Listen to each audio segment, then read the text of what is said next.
لیکن نتیجے میں کچھ بھی نہیں، اس لیے کہ جو چیز اللہ نے جس میں رکھی ہے اور اس چیز کو حاصل کرنے کے لیے اللہ نے جو طریقہ بتایا ہے اس طریقے پر وہ چیز حاصل ہوگی، ورنہ نہیں ہوگی۔ دنیا دھوکہ دیتی رہے گی اور یہ چلتے رہیں گے، منصوبے بناتے رہیں گے، موت پر ان کا سارا دھوکہ کھل جائے گا۔ لیکن اس وقت زندگی کے بدلنے کا موقع انسانوں کے پاس نہیں ہوگا۔ انبیاء علیہ السلام کی محنت یہی تھی کہ اپنے زبان کے بول بدلو، اپنے زبان کے بول بدلو۔ جو زبان تمہاری بول رہی ہے وہ صحیح نہیں ہے، اور اس بولنے پر جو تم اپنے آپ کو چلا رہے ہو راستہ بھی صحیح نہیں ہے، اور جس راستے پر تم چل رہے ہو وہاں کامیابی بھی نہیں ہے۔ لیکن بعد مرتبہ غلط چیز ایسی چھا جاتی ہے کہ صحیح چیز سمجھ میں نہیں آتی۔ اس لیے آپ دیکھو پچھلی قوموں نے نبیوں کا مقابلہ کیا، ان کو نبیوں کی بات سمجھ میں نہیں آئی۔ کیوں؟ اس لیے کہ انہوں نے جس چیز کو بولا تھا اسی کو سوچا تھا اور اسی پر اپنے آپ کو چلایا تھا اور اسی پر ان کے کامیابی کا یقین تھا۔ نبی سمجھا رہے اور نبی اپنے معجزہ کے ساتھ سمجھا رہے، معجزہ ہے نبی کا۔ لیکن جب غلط چیز دلوں میں اتر جاتی ہے تو اس کا نکالنا بہت مشکل ہے۔ اسی لیے ہدایت و گمراہی، اس کے بارے میں کیا کہا کہ ہدایت اللہ کے ہاتھ میں، گمراہی اللہ کے ہاتھ میں۔ جس کو اللہ ہدایت دے دے اس کو کوئی گمراہ کرنے والا نہیں، اور جس کو اللہ ہی گمراہ کر دے اس کو کوئی ہدایت دینے والا نہیں۔ دلوں پر اللہ ہی کا قبضہ ہے، دلوں پر اللہ ہی کا قبضہ ہے۔ اسی لیے اللہ کے نبی علیہ السلام کی دعا ہے، یا مقلب القلوب، او دلوں کو پلٹنے والے خدا، ثبت قلبی علی دینک، ثبت قلبی علی دینک۔ اللہ کے نبی علیہ السلام مانگ رہے ہیں کہ میرے دل کو دین پر تو جمع دینا۔ یہ معمولی چیز نہیں ہے، دل میں دین کو جمانا اور دین پر اپنے آپ کو چلانا ماحول کے خلاف، یہ یقین کے بغیر نہیں ہوگا۔ اگر یقین دل میں آ گیا، چاہے ماحول کتنا ہی ہو، اپنے پاس کچھ ہو یا نہ ہو، وہ یقین اس کو ہر حال میں اللہ کے احکامات پر اور جہاں اللہ نے کامیابی رکھی ہے اس طریقے پر چلائے گا۔ لوگ مذاق اڑائیں گے،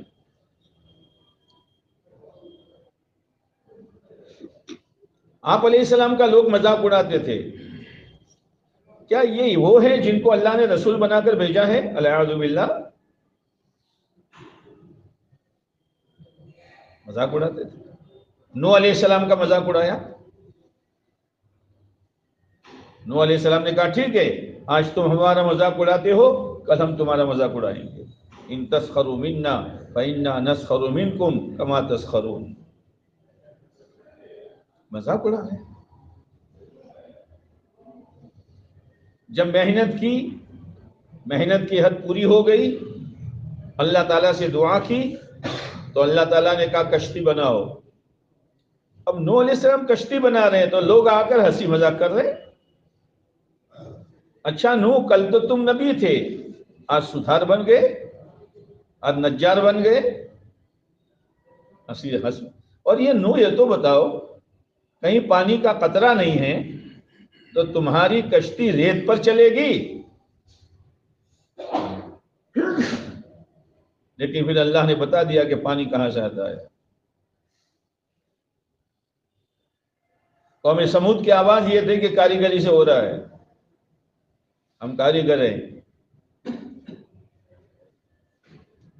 صالح علیہ السلام نے ان کو سمجھایا کہ یہ تمہاری کامیابی اس میں نہیں ہے کہ تم اپنی قدرت سے پہاڑوں کو تراش کر مکان بنا لیتے ہو، لیکن تمہاری کامیابی اس میں نہیں ہے، کامیابی تو میرے لائے ہوئے دین میں ہے۔ بات سمجھ میں نہیں آئی یہ کیا کہہ رہے ہیں؟ اچھا، اس سے پہلے دو قومیں گزری، نوح علیہ السلام کی قوم اور ہود علیہ السلام کی قوم۔ ان پر جو عذاب آیا پانی کی شکل پر آیا اور ہوا کی شکل میں آیا۔ اب ان کی کھوپڑیوں میں یہ تھا یا تو پانی یا ہوا، ہم تو پہاڑوں پر مکان بناتے ہیں، وہاں پانی بھی نہیں اور مکان اور ہوا بھی نہیں آ سکتی، لیکن اللہ اللہ ہے، بہت سمجھایا۔ تو انہوں نے ایک شرط لگائی کہ صالح علیہ السلام، اگر آپ کا اللہ پہاڑ میں سے گابھن اونٹنی 9 مہینے کی نکال دے تو ایمان لائیں۔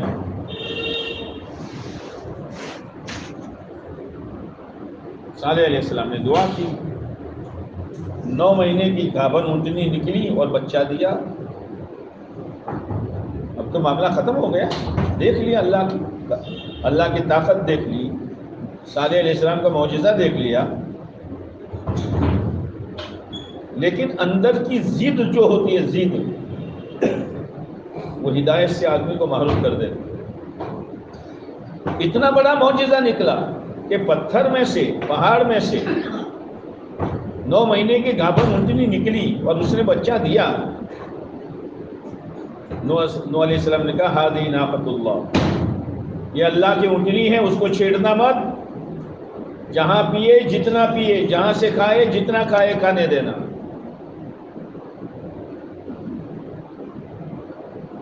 بجائے ایمان لانے کے انہوں نے منصوبہ بنایا کہ اونٹنی کو ذبح کر دو۔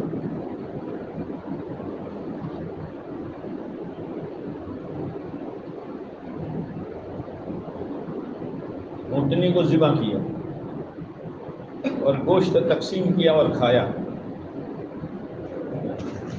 اس کے بعد جو بچڑا تھا، اونٹنی کا جو بچہ تھا، اس کے پیچھے پڑے تو وہ بھاگا اور 3 مرتبہ آواز لگائی اور پہاڑ میں گھس گیا۔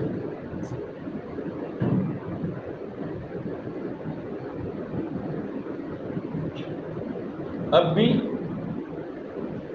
پھر صالح علیہ السلام کے پیچھے پڑے، نبی کو قتل کرو۔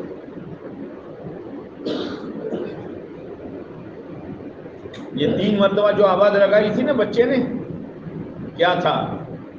تمتعوا فی دارکم 3 ایام ذالک وعد غیر مکذوب، جتنا فائدہ اٹھانے اٹھا لو 3 دن، اللہ کا وعدہ جھوٹا نہیں، عذاب آئے گا۔ یعنی آدمی کو اس کی بے دینی اور اس کی ضد اور اس کی غفلت کہاں تک لے جاتی کہ اونٹنی کو ذبح کیا، پھر بچے کے پیچھے پڑے، پھر صالح علیہ السلام کے قتل کرنے کا منصوبہ بنایا۔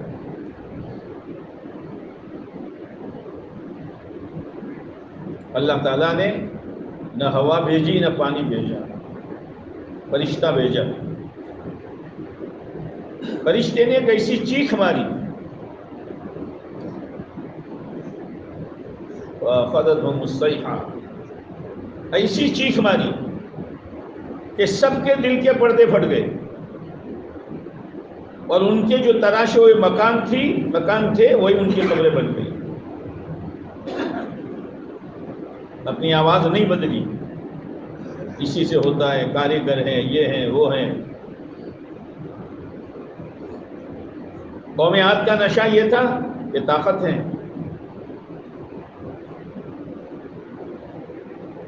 تو اللہ نے کہلوایا ان سے کہہ دو جس نے تم کو طاقت دی ہو اشد منہم قوہ، وہ اس سے زیادہ طاقتور ہے، اللہ، اس سے ڈرو۔ لیکن نہیں، اپنی آواز بدلنے کے لیے تیار نہیں ہے، اور جہاں آواز وہیں آتے ہیں۔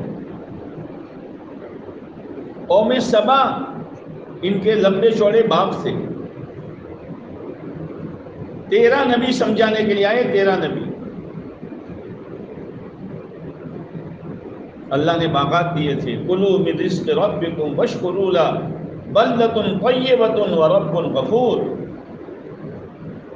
اللہ کہہ رہا ہے دونوں طرف باغات ہیں، پھلوں سے لدے ہوئے ہیں۔ اللہ کہتا ہے اللہ کی روزی ہے، کھاؤ، اللہ کا شکر ادا کرو۔ اللہ تعالیٰ اپنے بندوں کو نعمت دے کر کوئی بدل نہیں چاہتا سوائے اس کے کہ تم شکر گزار بندہ بنو۔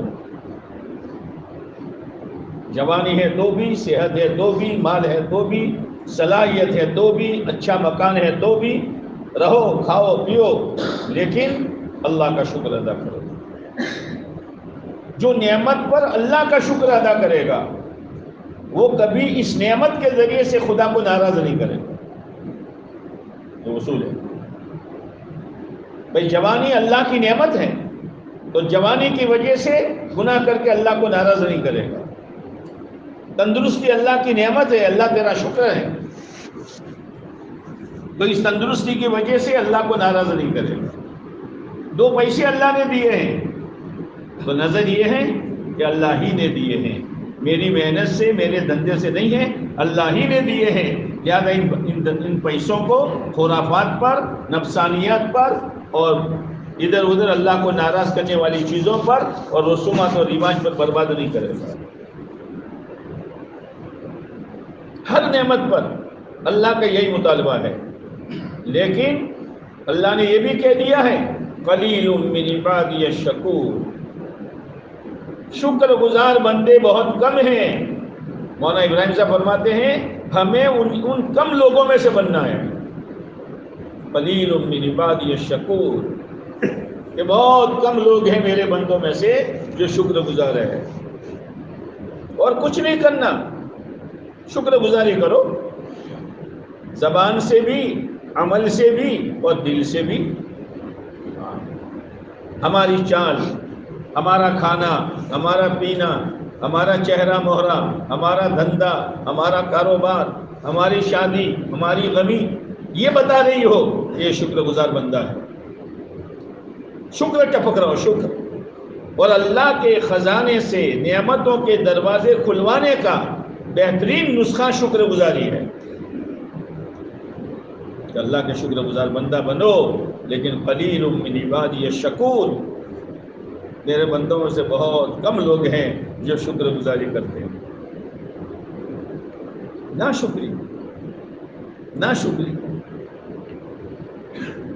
بہت سمجھایا، تمہارے رب کی روزی ہے کھاؤ، بلدۃ طیبہ، ہاں ایسے ماحول میں تم کو رکھا ہے جس میں کھٹمل نہیں ہے، جس میں جوئے نہیں ہیں، بہت اچھا موسم ہے، ماحول ہے، کھاؤ پیو، لیکن جب نظر اللہ پر نہیں ہوتی تو دھندا ملنے پر، کاروبار ملنے پر، عہدہ ملنے پر، اچھا مکان ملنے پر، تھوڑی سہولت ملنے پر سب سے پہلے غفلت چھا جاتی ہے۔ پھر اس غفلت کا اثر نمازوں پر، اس غفلت کا اثر سنتوں پر، اس غفلت کا اثر اللہ کے احکامات کے پورا کرنے پر۔ غفلت تو ایک اندھیری ہے سب سے پہلے۔ اور آپ علیہ السلام جب آپ کے بارے میں آیت اتری کہ نبی جی یا تو آپ علیہ السلام بخشے بخشائی ہیں، لیکن اللہ نے آیت اتری سورہ فتح میں کہ آپ کے اگلے پچھلے گناہ معاف۔ اب آپ علیہ السلام اتنی لمبی نمازیں پڑھتے ہیں کہ پاؤں پر ورم آ جاتے ہیں، تو ماں عائشہ رضی اللہ تعالیٰ عنہ نے پوچھا اے اللہ کے نبی علیہ السلام آپ تو بخشے بخشائے ہیں، پھر اتنی لمبی نماز؟ کیا فرماتے ہیں افلا اکون عبدا شکورا، کیا میں اللہ کا شکر گزار بندہ نہ بنوں؟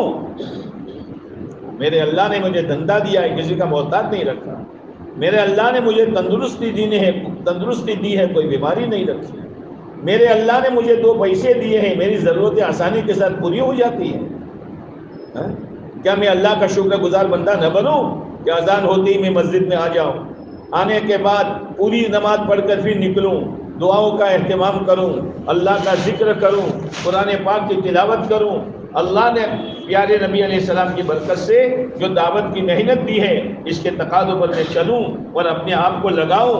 افلا اکون عبدا شکورا. میرے کبھی کبھی 3 دن لگتے تھے، اب ہر مہینے میرے 3 دن لگیں گے. کوئی سال میرا چلے 4 مہینے کے بغیر نہیں جائے گا، کوئی ہفتہ میرے گشتوں کے بغیر نہیں جائے گا، کوئی دن میرا مسجد و جماعت میں بیٹھے اور 2.5 گھنٹے لے کر گھر گھر کی ملاقات اور مسجد اور گھر کی تعلیم کے بغیر نہیں جائے گا. افلا اکون عبدا شکورا. یہ ہے اللہ کا شکر گزار بندہ بننا.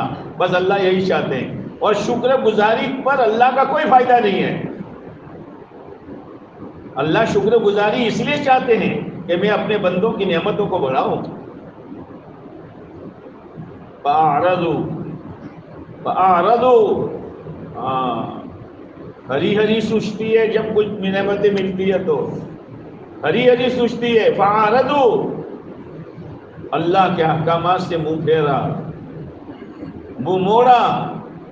فَأَرْسَلْنَا عَلَيْهِمْ سَيْلَ الْعَرِمِ. اللہ نے سیلاب بھیجا.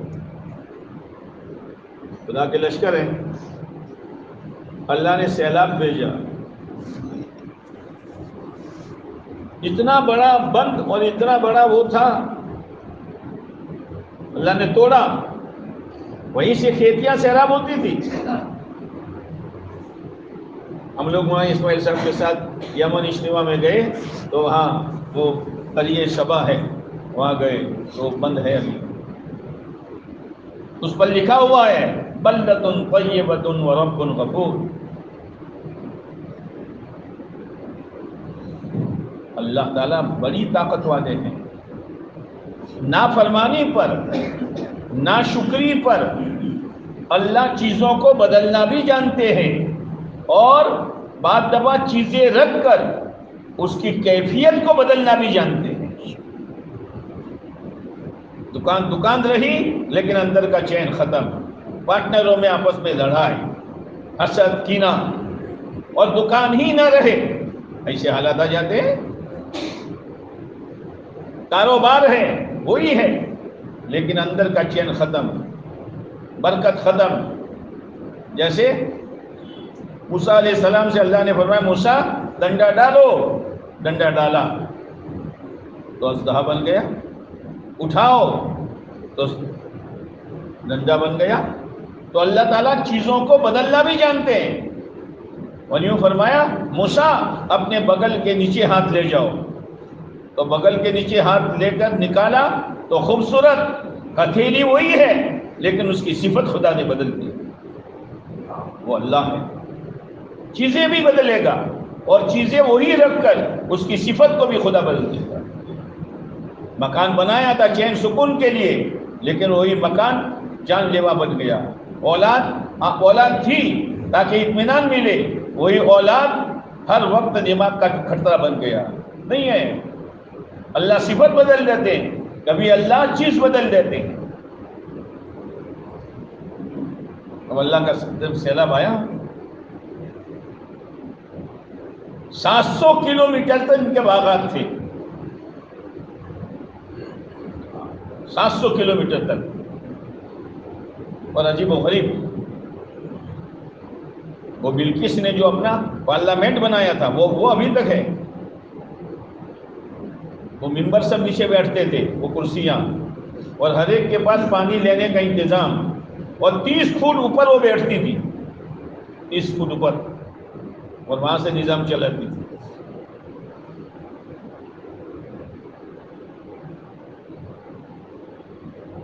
سات 700 کلومیٹر تک جو باغات تھے ابھی ریت پڑا ہوا ہے. بدلناہم بجنتیہم جنتین. ہم نے بدل دیا باغ کے بدلے میں باغ بدل دیا. کانٹے، بیکار قسم کے درخت اور سوائے ریت کے کچھ بھی نہیں ہے. اور بند کیسے توڑا؟ فرشتوں کو نہیں بھیجا، چوہوں کو بھیجا. چوہوں نے اندر سے بند کو قتلنا شروع کیا اور آ گیا سیلاب. چوہا بھی اللہ کے لشکروں میں سے لشکر ہے، مچھر اللہ کے لشکروں میں سے لشکر ہے. جیسے نمرود کو دعوت دی گئی تو نمرود نے کہا تمہارے خدا سے کہو وہ اپنا لشکر بھیجے اور میں اپنا لشکر لے کے آتا ہوں. پورا لشکر لے کے آیا. اللہ نے اپنا لشکر بھیجا. کیا بھیجا؟ مچھر. اتنے مچھر مچھر یعنی وہ رات والا کون وہ مکھی نہیں. ایک ایک مچھر نے ایک ایک لشکر کے آدمی کو گوشت کھا لیا, ہڈی تک کھا لی. اتنے مچھر کے پوچھو مت. گھر مقابلہ کیسے کرتا ہے؟ پھر ایک لنگڑا مچھر بھیجا, وہ نمرود کے ناک میں گھسایا. بس ایسا پریشان کرتا تھا اندر سے کہ نمرود یہ کہتا تھا یا ہتھوڑے مارو. جب ہتھوڑے مارتے تھے تو سر بھی نہیں پھٹتا تھا اور وہ مچھر تھوڑی دیر کے لیے تھم جاتا تھا, پھر ہلتا تھا. کر مقابلہ خدا کا کیسے کرتا ہے؟ ایک مچھر کا ہم مقابلہ نہیں کر سکتے, ایک چیونٹی کا ہم مقابلہ نہیں کر سکتے. وہ تو شب اللہ کے لشکر ہیں. ہتھوڑے کھاتے کھاتے وہ مردود دنیا سے گیا. اپنی آوازوں کو بدلنا پڑے گا, اپنی سوچ کو بدلنا پڑے گا. پھر سوچ کر جہاں کامیابی رکھے اس راستے کو اپنانا پڑے گا, اور اپنانے کے بعد جو قربانی سامنے آوے اس کو دینی پڑے گی. تب جا کے ہدایت اور ایمان اور یقین نصیب ہوتا ہے. ایسے نہیں ہوتا چلو چلو چلو نکلو, یا اسے نہیں ہے چلانا پھرانا مقصد ہے. اسی لیے آپ علیہ السلام نے آنے کے ساتھ پہلے ہی دن یا ایھا الناس قولوا لا الہ الا اللہ, وہ ایمان اور لوگوں لا الہ الا اللہ کہہ دو کامیاب ہو جاؤ گے. تو لا الہ الا اللہ کہہ دو. وہ تو عرب تھے, سب کے لیے کہنا آسان تھا. ایک کلمہ آپ نے سب کو جمع کیا, بڑے بڑے چودھریوں کو, آپ نے فرمایا ایک کلمہ کہہ دو عرب کے بادشاہ بن جاؤ گے اور عجم جو ہے وہ تمہارے تابع ہو جائے گا. تو ابو جہل نے کہا ایک نہیں 10 کلمے ایسے بتاؤ کہ عرب تابع ہو جائے گا, عرب کے تم مالک بن جاؤ گے اور یہ عجم جو ہے تمہارے تابع ہو جائیں گے. ایک نہیں 10 بتاؤ. آپ نے فرمایا قولوا لا الہ الا اللہ. بھاگا, یہ تو نہیں ہوگا, یہ تو نہیں ہوگا. یہ بنیاد ہے لا الہ الا اللہ, اس کو دل میں اتارنے کی ضرورت ہے. پھر غریبی مایوسی میں نہیں ڈالے گی اور مالداری فخر میں نہیں لائے گی. لا الہ الا اللہ, کسی کے ہاتھ میں کچھ نہیں ہے, میرے اللہ کے ہاتھ میں ہے. فخر مجھے مار نہیں سکتا اور مالداری مجھے کامیاب کر نہیں سکتی. کامیابی میرے اللہ کے ہاتھ میں ہے. ارے بادشاہ جیسی زندگی خدا دے گا جب یقین بنے گا تو, اور دنیا سے مستغنی ہو جائے گا. ان چلکوں میں ہے کیا؟ یہ تو سب چلکے ہیں. مسئلہ تو میرے اللہ کے ہاتھ میں ہے. اس میرے اللہ سے مجھے تعلق جوڑنا ہے ایمان اور یقین کے راستے سے. پھر رہے گا کروڑوں میں, کھیلے گا لاکھوں میں, چلائے گا کئی کاروبار, لیکن اس کی زبان پر جھوٹ نہیں آئے گا. اس کے کاروبار میں ملاوٹ نہیں ہوگی, اس کے کاروبار میں دھوکہ نہیں ہوگا. یہ ایمان و یقین کی طاقت اس کو سنبھال لے گی. کروڑوں میں کھیلے گا, روزانہ کی لاکھوں کی آمد ہیر پھیر ہو رہی ہے, لیکن گھر کا معاشرہ نہیں بدلے گا. سر کے بالوں سے لے کر پیر کے ناخن تک اس کی زندگی میں اسلام ہی اسلام ہوگا. آج تو اندر کا یقین نہیں ہے, اس لیے چلو وہی سرکاری نوکری ہے اور اس پہ یونیفارم ان لوگوں نے طے کیا ہے تو ٹھیک ہے وہ پہن لے, لیکن اپنا پرائیویٹ کاروبار ہے تو وہاں مینیجر کو سٹنگ فٹنگ کی کیا ضرورت ہے بھائی؟ وہاں یہ سٹنگ فٹنگ کیوں کر رہا ہے؟ کس نے کہا اس کو؟ یہ نہیں ہے، اندر کی خرابی ہے، یہ اندر کی خرابی ہے۔ جب تک اندر میں مضبوط نہیں ہوگا تب تک ظاہر کا دین اس کو نصیب نہیں ہوگا۔ اندر میں مضبوطی لاؤ کہ میری عزت سٹنگ کٹنگ میں نہیں ہے، میری عزت تو سنت والے راستے پر ہے، میری کامیابی چیزوں مال میں دولت میں نہیں ہے، میری کامیابی تو دین میں ہے۔ بس یہ چلنا پھرنا دھکے کھانا یہ اسی لیے کہ دل میں ایک بات بیٹھ جائے۔ صحابہ کرام کے دل میں بات بیٹھ گئی تھی کہ کامیابی دین میں ہے، اس کے بغیر نہیں ہے۔ مال بھی آئے صحابہ کے پاس، مال غنیمت بھی آیا، لیکن نہیں، اپنے گھر کا معاشرہ نہیں بدلا، اپنی زندگی کو نہیں بدلا، اور اللہ سے تعلق اپنا جوڑ دیا۔ کوئی اگر سرکاری سرونٹ ہے تو ٹھیک ہے، لیکن وہ جو پہنے گا وہ عزت کے ساتھ نہیں پہنے گا کہ کیا کروں بھائی مجبوری ہے، گھر آ کر بدل دے گا۔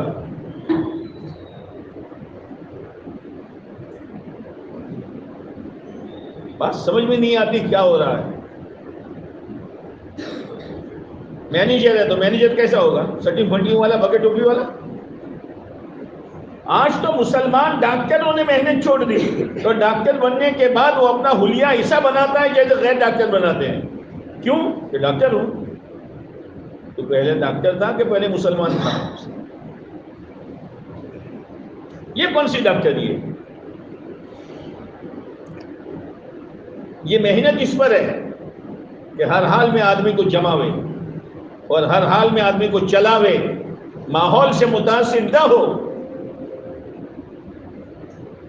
ہر حال میں آدمی چلے گا جیسے صحابہ چلے۔ تو صحابہ نے اپنے آپ کو ایسا بنایا کہ لوگوں کے سامنے جا کر کہتے تھے ہم کچھ نہیں چاہتے، کونوا مثلنا، بس ہمارے جیسے ہو جاؤ، ہمارے جیسے ہو جاؤ۔ ہم کہہ سکتے ہیں ہمارے جیسے ہو جاؤ؟ محنت ہے، اور آدمی جتنی محنت دے گا، وہ جتنا اللہ سے ہونے کو بولے گا، بولتے بولتے بولتے یہ بول دل میں اترے گا۔ چھوٹا کاروبار ہے، بڑا کاروبار ہے، چھوٹا دھندا ہے، بڑا دھندا ہے، اس سے اثر نہیں ہوگا میرا اللہ میری ضرورتوں کو پورا کرتا ہے۔ یہ اللہ کو بہت پسند ہے کہ میرا بندہ مجھے کہتا ہے کہ میری ضرورتوں کو پورا کرنے والا میرا اللہ ہے۔ ہو سکتا ہے کچھ دنوں کے لیے آزمائش آئے گی، لیکن آزمائش میں بھی وہ اپنا بول نہیں بدلے گا۔ اسی لیے بازار کے بول بدل جاتے ہیں، مسجد کے بول نہیں بدلتے۔ مسجد میں تکبیر پہلے ہی دن سے وہی ہے جو آج ہے، اذان پہلے ہی دن سے وہی ہے جو آج ہے، بازار کے بول بدل جائیں گے۔ کیسے بدلیں گے؟ کیسے بدلیں گے؟ کہ ایک آدمی تھوک بیپاری ہے، اس کے پاس چھوٹا بیپاری مال لینے آیا، تو چھوٹے بیپاری کا یقین کیا مال دے دو، حالانکہ اس کے پاس پیسے ہیں، تو وہ اس یقین کے ساتھ آیا ہے کہ میرے پیسوں سے میری زندگی نہیں بنے گی، اس کے پاس سے مال لے جاؤں گا تو اس سے میری زندگی بنے گی۔ اور وہ تھوک بیپاری والا پورا گودام بھرا ہوا ہے، لیکن اس کا یقین یہ ہے کہ اس مال سے میری زندگی نہیں بنے گی جب تک کوئی گاہک آ کر مجھ سے خریدے گا نہیں اور پیسے میرے ہاتھ میں آئیں گے۔ لیکن وہ چھوٹا بیپاری جب تھوک بیپاری بن جائے گا تو اس کی آواز بدل جائے گی۔ کیا کہے گا وہ کہ بھئی یہ مال سے تو کچھ ہوگا نہیں جب تک گاہک آ کر خریدے نہیں اور پیسے میرے ہاتھ میں آوے۔ اسی لیے ایمان والے سے کہا کہ بازار سے گزرو تو چوتھا کلمہ پڑھو، لا الہ الا اللہ وحدہ۔ نہ تیرے پیسے سے زندگی بنے گی، نہ تیرے مال سے زندگی بنے گی، زندگی بنانے والا تنے تنہا کون ہے؟ اللہ۔ دوستی بولو گا اللہ، تنے تنہا اللہ ہے، وحدہ وحدہ لا شریک لا۔ مول صاحب کچھ تو چاہیے، کچھ تو چاہیے، وہ کچھ کا بھی محتاج نہیں ہے۔ وہ روزی دینے میں نہ نوکری کا محتاج، نہ دکان کا محتاج، نہ فیکٹری کا محتاج، نہ کارخانے کا محتاج، نہ کھیتی باڑی کا محتاج، کوئی شریک نہیں ہے اس کا، تنے تنا وہ اکیلا ہے، لا شریک اللہ۔ تو پھر کیا کریں جب دکان، دھندا، کاروبار، نوکری چھوڑ دے رہے؟ نہ، چھوڑنے کی بھی اجازت نہیں ہے، چھوڑنے کی بھی اجازت نہیں ہے۔ لا رہبانیت فی الاسلام، اسلام میں جوگی پنا، ملنگ پنا نہیں ہے۔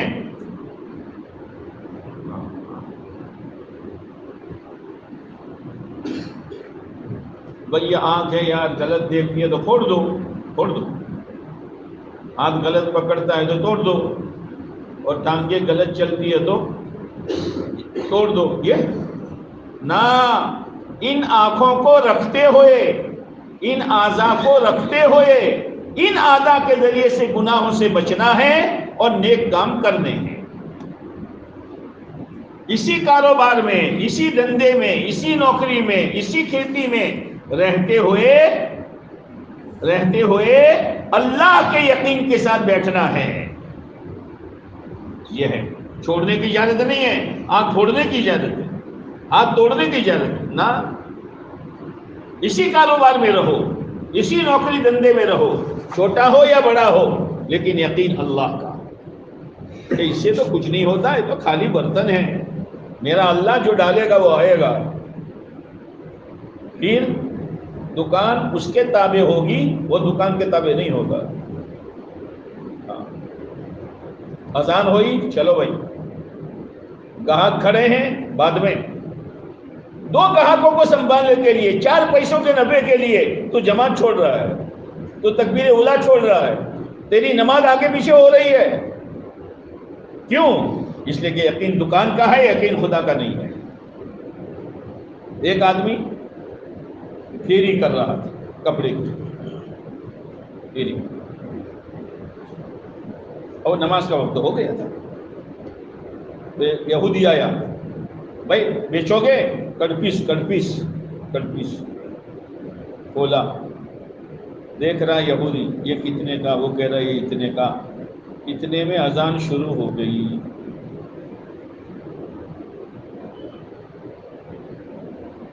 وہ یہودی کہتا ہے کتنے کا؟ وہ کہتا ہے اللہ اکبر، اللہ اکبر، جواب دے رہا ہے۔ وہ کہتا ہے کتنے کا؟ وہ جواب دے رہا ہے۔ اب اذان پوری ہوئی، گٹھر باندھ دیا، بھائی میں تو نماز کے لیے جا رہا ہوں، مجھے لینا ہو تو نماز کے بعد آئیے۔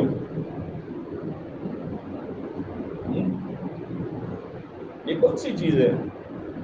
کرے گا پھیری، کرے گا دھندا، لیکن دھندا اس کے تابع ہوگا، وہ دھندے کے تابع نہیں ہوگا۔ اسی لیے صحابہ کو رجال کہا ہے، رجال، مرد میدان، رجال۔ وہاں سعید احمد فرماتے تھے دنیا میں رجال کم ہے، مرد زیادہ ہے، رجال کم ہے۔ ایک آدمی کے گھر میں سانپ گھس گیا تو وہ چارپائی پر چڑھ گیا اور بیوی سے کہنے لگا، بھائی محلے میں سے آدمیوں کو بولا، آدمیوں کو۔ تو بیوی نے کہا تمہیں کون سوتا؟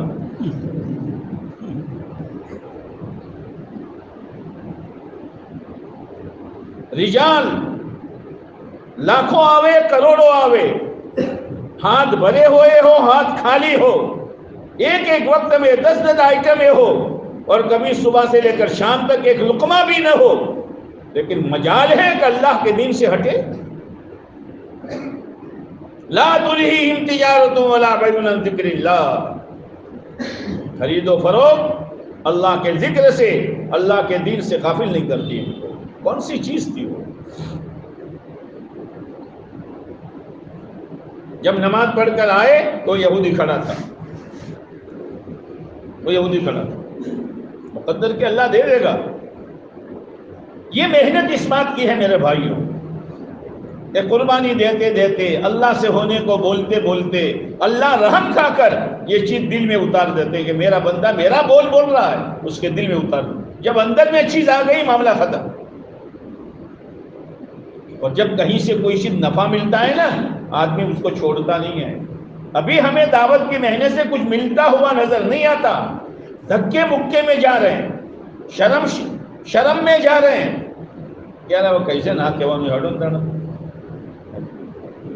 محتاج بن کر نکلی. تو آپ علیہ السلام نے پہلے دن کہا یا ایھا الناس قولوا لا الہ الا اللہ تفلحوا، یعنی کلمے والی زندگی پر آؤ گے تو اللہ تمہیں کامیاب کر دے گا.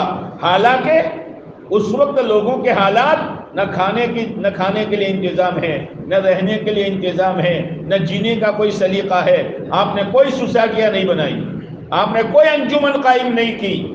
بنیاد یہ ہے کہ اس دن پر آؤ. اس لیے کہ جتنی بھی آفتیں آتی ہیں، جتنی بھی مصیبتیں آتی ہیں، وہ مال کی کمی کی وجہ سے نہیں آتی، چیزوں کے کمی کی وجہ سے نہیں آتی. جتنی مصیبتیں آتی ہیں وہ اللہ کی نافرمانی کی بنیاد پر آتی ہے. لہذا آپ علیہ السلام نے قیامت تک کا آنے والے امت کو یہ سبق دیا کہ اگر کہیں سے قحط ہٹانا ہو، کہیں سے سیلاب ہٹانا ہو، کہیں سے پریشانیاں ہٹانی ہو، اسی لیے حضرت عمر رضی اللہ تعالیٰ عنہ کے زمانے میں قحط پڑا، بہت زبردست قحط پڑا. مدینے میں کھانے کے لیے کوئی انتظام نہیں. اب سبب کے درجے میں حضرت عمر رضی اللہ تعالیٰ عنہ نے حضرت عمرو بن عاص رضی اللہ تعالیٰ عنہ جو مصر کے گورنر تھے وہاں خبر بھیجی، بھائی یہاں کچھ بھی نہیں ہے، وہاں سے کچھ راشن بھیجو، راشن بھیجو. وہاں سے خبر آئی امیر المومنین راشن بھر کر اونٹوں کا اتنا بڑا قافلہ بھیج رہا ہوں کہ قافلے کا پہلا اونٹ مدینے میں ہوگا اور آخری اونٹ مصر میں ہوگا. کام ہو گیا، کام ہو گیا. حضرت عمر رضی اللہ عنہ اعلان فرمایا بھائی جس کو یہاں آ کر کھانا ہو کھا لو، اپنے گھر راشن لے جانا ہو تو لے جاؤ. ایک صحابی رضی اللہ تعالیٰ عنہ جنگل میں تھے، ان کے پاس ایک بکری تھی. وہ بکری بھی قحط کی وجہ سے ہڈیاں بن گئی تھی. انہوں نے سوچا میرے اندر اتنی طاقت نہیں ہے کہ بکری کو اٹھا کر لے جاؤں، بکری میں اتنی طاقت نہیں ہے کہ چل کے میرے ساتھ آوے، لاؤ پہلے بکری کو ذبح کروں پھر کچھ کھا لوں پھر جاؤں مدینے میں. بکری کو ذبح کیا تو چند قطرے خون کے نکلے. انہوں نے آنکھ کھینچی، یا اللہ اتنا بڑا قحط کہ جانوروں کا خون بھی خشک ہو گیا. اس صدمے میں تھے کہ نیند آ گئی. اللہ کے نبی علیہ السلام خواب میں تشریف لائے. جاؤ عمر سے کہو تو بڑا سمجھدار تھا، کیا ہوا؟ تو بڑا سمجھدار تھا، کیا ہوا تجھے؟ بس وہ اٹھے، مدینہ کا رخ کیا. حضرت عمر رضی اللہ عنہ کے گھر گئے، کنڈی کھٹکھٹائی، پوچھا کون؟ کہا انا رسول اللہ صلی اللہ علیہ وسلم، میں اللہ کے نبی علیہ السلام کا قاصد ہوں. فوراً بھاگتے ہوئے آئے. اس زمانے میں اللہ کے نبی دنیا سے تشریف لے گئے، تو اللہ کے نبی کا قاصد کون؟ باہر آئے. کہ میں نے خواب دیکھا ہے، اللہ کے نبی علیہ السلام نے تمہارے بارے میں فرمایا ہے کہ عمر تو بڑا ہوشیار تھا، اس کو کیا ہو گیا؟ جی اب دیکھیں، لوگوں کو جمع کیا. بھائی مجھ سے کیا غلطی ہوئی یہ بتاؤ. میں نے تو لوگوں کی ہمدردی میں مصر سے راشن منگوایا. ایک بڑے میاں کھڑے ہوئے، آج تو معاملہ ہی الٹا ہے. ہر ایک دوسرے سے چاہتا میرے وکھان کرے، میری تعریف بیان کرے. ہاں تمہیں کوئی برائی بیان کرے تو آدمی برداشت نہیں کرتا. ایک بادشاہ نے محل بنایا تو ایرے گہرے نتھو خیرے جمعراتی خیراتی کو بلایا اور پوچھا میرا محل کیسا؟ بادشاہ سلامت آپ کا محل، نہ کوئی کمی ہے تو کیجو. ارے کمی کیا، دیکھتے ہی رہ جاؤ.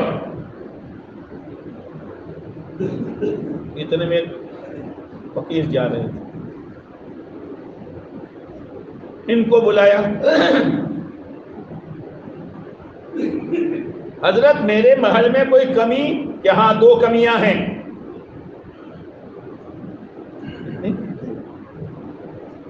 بلا تو بلا فون کرتا، کیا کمی ہے؟ ایک تو ہمیشہ اس محل میں رہنے والا نہیں، اور دوسری کمی ہے تیرا محل ہمیشہ رہنے والا نہیں۔ سنا دی کھری کھری، تو کھری کھری سنانے کا وقت نہیں ہے ابھی، اتنا ہو جائے گا۔ اور کھری کھری وہ سنا بھی جو کھرا ہو، کھری کھری کون سنے گا؟ جو کھرا ہو، کھوٹو سکو شو ملے ہی نہ تھی۔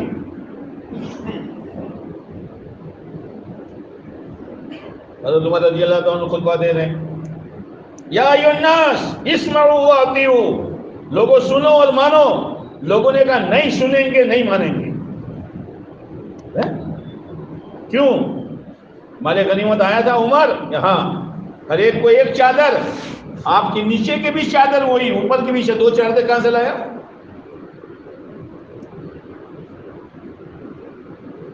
کہا عبداللہ جواب دو۔ عبداللہ نے کہا ایک میری ایک ابا کی۔ کہا اب مانیں گے اب سنیں گے۔ کیا دلوں کی صفائی ہوئی! ابھی تو عائشہ چاہ پیو چاہ پیو نہ تھوڑ پیو، اور چاہ پی کے گیا بہت بدماش ہو، اور چاہ شکم پائی ہے، چاہ شکم پائی ہے۔ عجیب دلوں میں قدورت ہے، دلوں میں میل ہے، ایک کو ہٹا کر دوسرے کا اپنے آپ کو بڑا بننے کا جذبہ ہے۔ کیا کرے گا بڑا بن کر؟ لوگ مجھے پہچانے، لوگ تجھے پہچانے کے تجھے کیا ملے گا؟ اللہ تجھے پہچان لے کہ یہ میرا بندہ ہے تو تو ملے گا تجھے۔ لوگ تارا وکھوڑ کروا یہاں شو مروانوں سے تجھے۔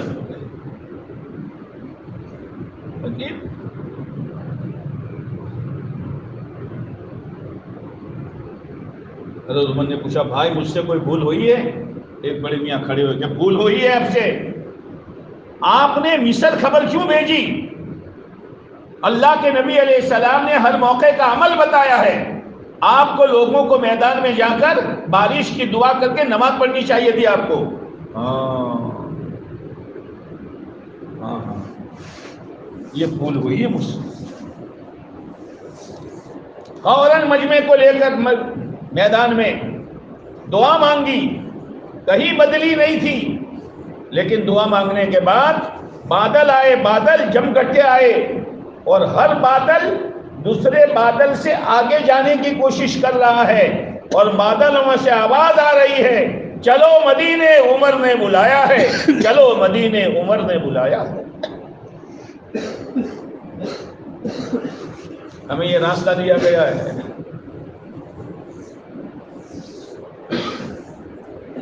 ہر چیز کریں گے مگر اللہ کو سامنے رکھ کر۔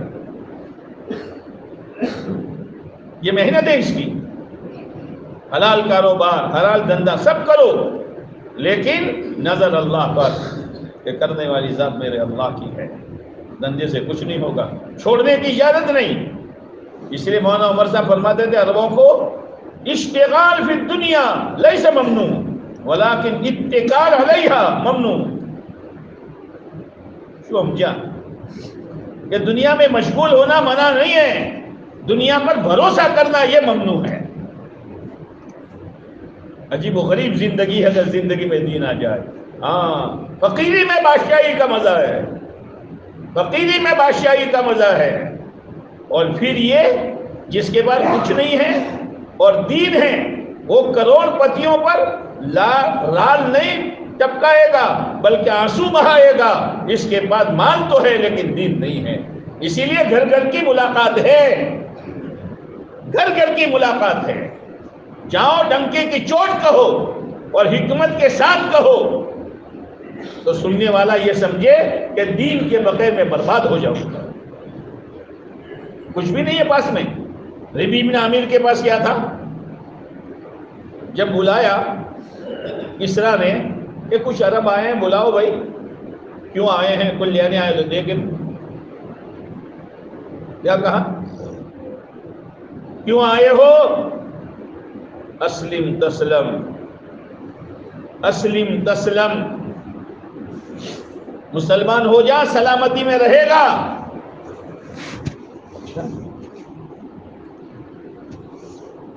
تھوڑا موقع دے دو، موقع 3 دن کا، اور اگر میں نے یہ نہیں کیا تو ٹوٹی نوک والی نکالی کہ اس سے مقابلہ کیا جائے گا، لیکن ہماری طاقت نہیں، ہمارے اللہ کی طاقت کا مظاہرہ ہوگا۔ اور یوں کہا ہم نے یہ سنا ہے تو تنگیوں میں پڑا ہوا ہے، نیچے کا لنگوٹ ہے اوپر کا کپڑا نہیں، کھچر ہے گھوڑا نہیں، اور تلوار ہے میان نہیں، تو تنگی میں پڑا ہوا ہے، تنگی میں۔ ہم نے یہ سنا ہے، تجھے کشادگی کی راہ بتانے آئے ہیں۔ اس سے کہہ رہے ہیں جس کے سر پر ڈائمنڈ سونے کا تاج تھا، اڈیمن ہونو تو ڈھکور نہ پڑے، اڈیمن ہونو، اتنا بسکٹ آتا ہے تو ہضم نہیں ہوتا، 10 ٹیبل والی ہوٹل مل گئی تو طبیعت بے قابو ہو جاتا ہے، اور ابھی تو ہوٹل ملی نہیں ہے، 4-5 ایسے ہی جمع ہو جاتے ہیں، تو بھاڑ آئی سے ٹیبل پر دیکھو ٹوپیاں اتر جاتی ہے، سگریٹ یہاں پیتے ہیں، دھواں یہاں نکالتے ہیں، اللہ شو سوچو سجا، اللہ ملچا بے بھاڑ آئی سے گھنٹوں برباد کر دیے، ایک پیسہ لے کے گھر گیا جنا بھاڑ اوپر تو آٹو اوپو تھئی جو تو ملشے ہوگا تو شو کرے تو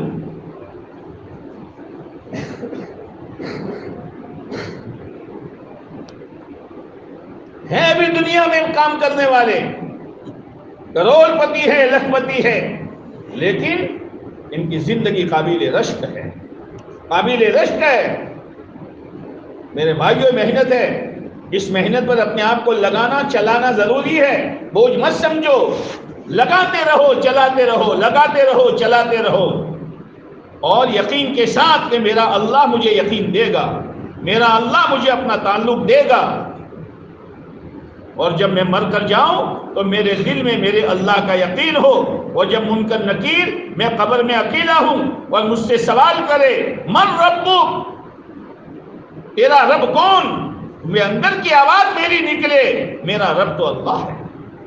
یہ محنت ہے، خالی دنیا میں نہیں، قبر میں۔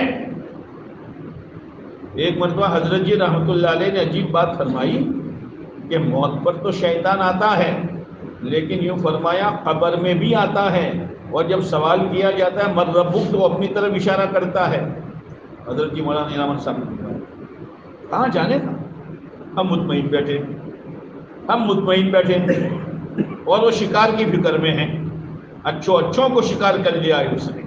اس لیے میرے بھائیوں اپنے اوپر رحم کھا کر اپنا ایمان بنانے کے لیے، اپنا یقین بنانے کے لیے، اپنے دل کا رخ صحیح کرنے کے لیے اور اپنی زبان کا بول بدلنے کے لیے ایک محنت اللہ نے دی ہے، لگو اس محنت کو سمجھ کر، نہیں مقامی کام میں بھی لگو، گشتوں میں بھی لگو، 2.5 گھنٹے بھی لگاؤ، مسجد و جماعت میں بھی بیٹھو، مہینے کے 3 دن کا نظام بھی قائم کرو، دوسرا گشت بھی کرو، گھر کی تعلیم، مسجد کی تعلیم، یہ چھوٹے چھوٹے اعمال ہیں، لیکن عجیب و غریب اس میں روحانیت ہے۔